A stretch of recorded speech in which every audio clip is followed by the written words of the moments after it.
I'm not sure if many of you all know, but the third largest Hindu majority country, Hindu population country in the whole of the world after India, Nepal is Bangladesh with 1 crore 70 lakh. Now it may be very less for Bangladesh, but where Mizoram the population is 12 lakhs, Meghalaya is 24 lakhs, Tripura population is 15 lakhs. In Garo Hills, you are already in problem in Mahendraganj, Mehndi Patthar side. In Jaintia Hills, I have so many of my Jaintia brothers and sisters. I know what is happening.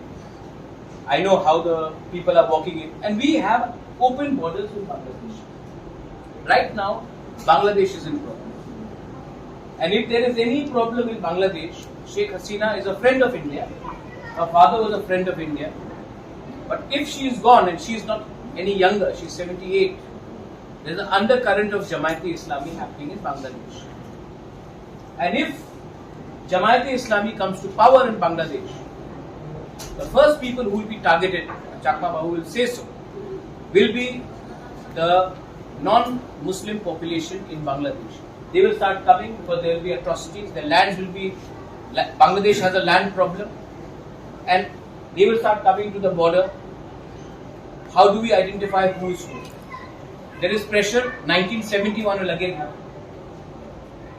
And vote bank politics means the tribals of Northeast do not have enough numbers to even influence our own state like Assam.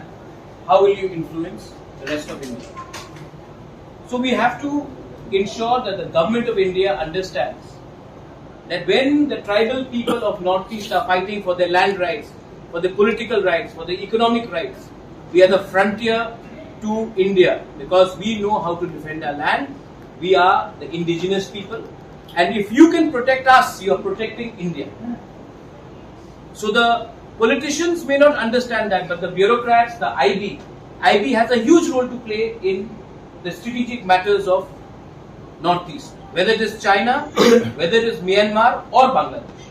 So we have to convince the IB, the bureaucrats, the officials in the Home Ministry, that if you do not empower the indigenous people of Northeast, you are creating a problem for future, which is an internal security problem to the whole of the North.